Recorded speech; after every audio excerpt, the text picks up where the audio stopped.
everybody, welcome back to Mining Stock Daily. We've got another corporate update from a corporate sponsor of ours here on Mining Stock Daily, and that is Meridian Mining. They trade on the TSX with MNO and on the OTCQX with MRRDF. Happy to welcome in CEO Mr. Adrian MacArthur. Adrian, welcome back to the podcast. Thanks, Trevor. It's a pleasure to be back and speaking to you and your listeners. Yeah, absolutely. Things are developing well here. There's always more positive news coming out of the Cabaçal VMS project there in Brazil. There's a couple of things that's happening. You've commenced drilling at Santa Helena, which has been a really a lot of shareholders have been looking forward to this because it is so promising, and you're taking a couple of the same taking a page out of your own playbook that you had at the Cabaçal main mine area and implementing it at Santa Helena. You also got a few exploration licenses in your belt now to expand exploration.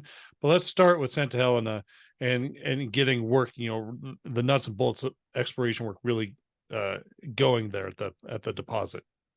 Right. Yeah. This has been a while coming and a very exciting development for us in the evolution of our work in the belt. So, as you know, and your listeners, we've been busy these past couple of years focusing on first publishing the initial resource and then the PEA for Cabaçal.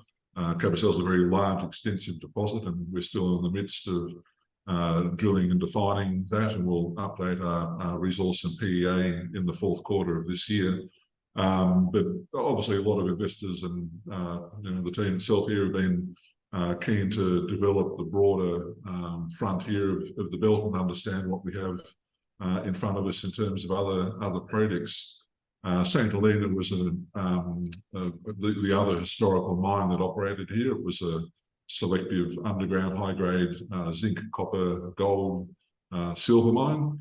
And I guess we treat Santa Helena really as a new target for supplementary open pit resource feed. We know at Santa Helena there was a gold zone on the eastern side of the deposit that was never integrated into the historical resource.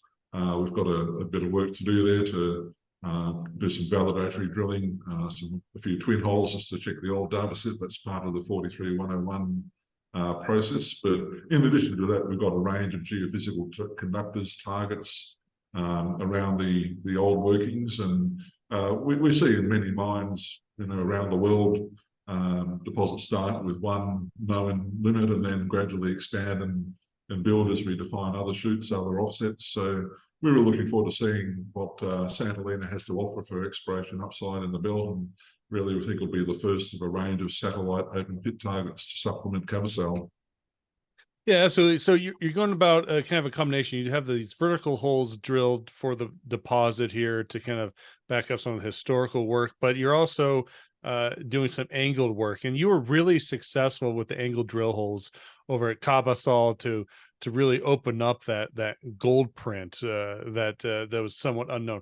So kind of talk about it. It sounds like you're replicating the same work at Santa Helena that you did at Cabaçal. Is that correct? Yeah, that's our philosophy. We start with a few confirmatory holes, then we step into a phase of angle drilling.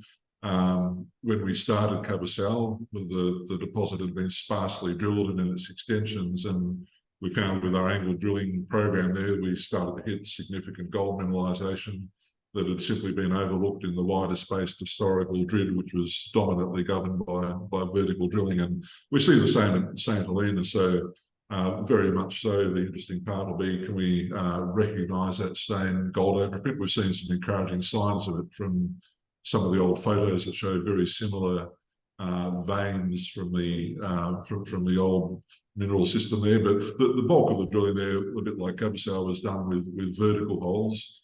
We know that both the vertical and the steeper structural set are present. So that'll be really interesting to see if we can hit some more of that high-grade gold overprint, whether it's at Santa Helena or satellite targets. We know it'll be there to be found. So really looking forward to getting this exploration phase going. Yeah, absolutely. So tell me about timeline here. When do you maybe expect, first results out of the area? Yeah, sure. Look, we just started drilling on Monday, so it's very early days. First hole underway. Look, typically lab turnaround in Brazil at the moment is maybe 4 weeks, 5 weeks, and so we'll probably be finishing our first hole in the week ahead, and then Mhm. a month, from September onwards, we expect to see a progressive flow of results coming out from Santa Helena. And yeah, in parallel, we'll be doing some exploration on the extensional areas, so it's really got potential to develop as a story. Okay, very good. So it's come the precious metals summit in Beaver Creek. There is potential to have some important news out from Santa Helena by that time, but I we'll really hope see. so. We'll Yeah, we'll we see. see. We'll see. That's a little bit of maybe forecasting speculation on my part, but I'm looking forward to it.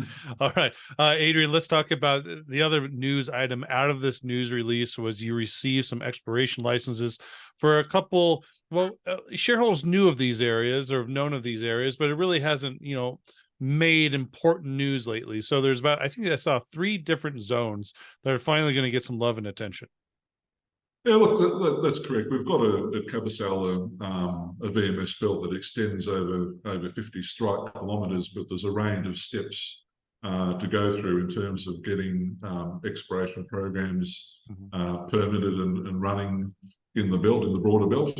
Amongst those, licenses, exploration licenses go through a stage of being applications, grants, interim reports get submitted and then reviewed and then extended. So when we took the project on, there were a few licenses that had been in their first phase of the life of their licenses, and then what happens, a report gets submitted and the mining agency needs to assess that report and approve it before you can move on to the second phase. So we've been patiently waiting for the agency to renovate these licenses, and we now have 3 of these regional exploration licenses approved for their next phase of work.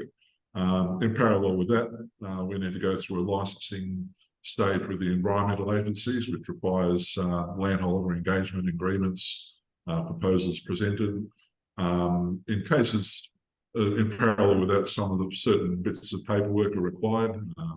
Certain registers of how the landholders allocated farming areas or land use in their farming areas. So there's quite a process, more than meets the eye, of getting to the stage of getting these licenses. But we've got a dedicated team, an environmental manager, an in-house lawyer that works in a very collaborative way with the communities.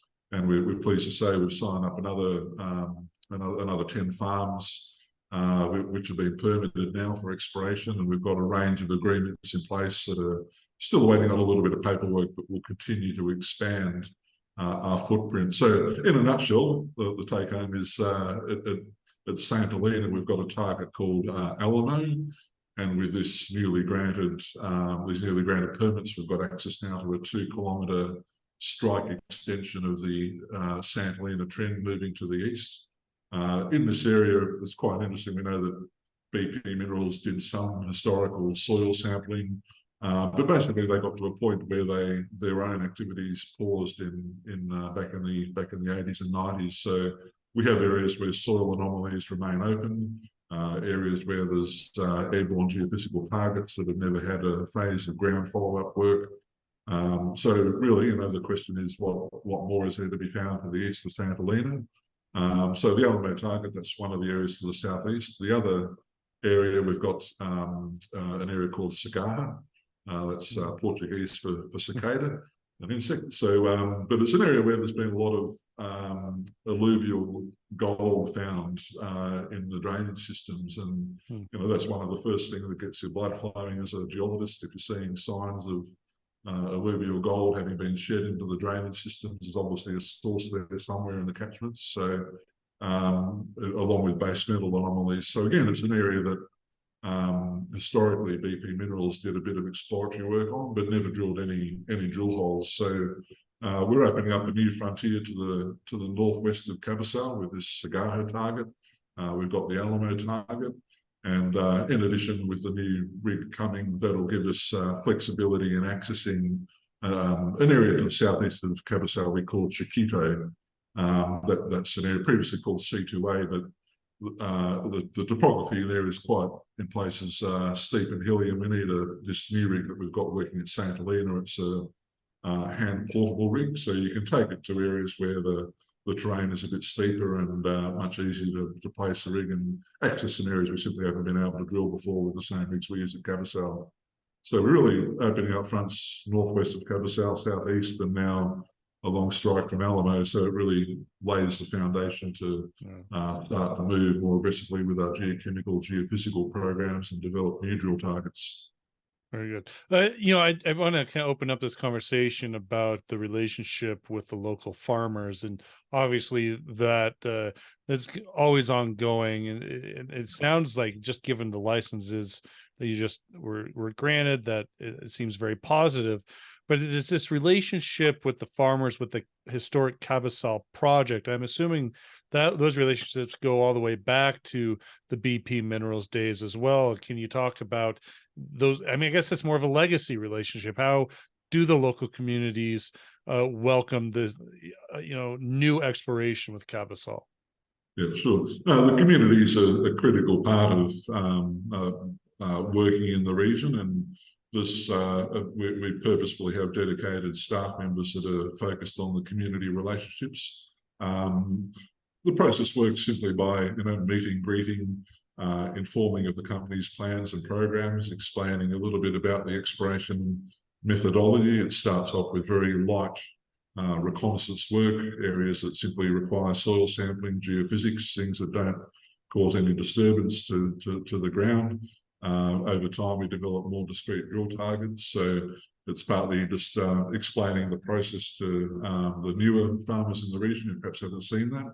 But also in the district, there's certainly a range of long-term landholders that have been here going back to the BP days. And for us as well, we employ a large number of people that in the community. We've got about 50 people in our exploration team, a lot of field assistants that assist with the drilling and the geophysics. And obviously these are people that come from the communities as well and have a great relationship. But importantly, when the mine operated historically, that generated revenue.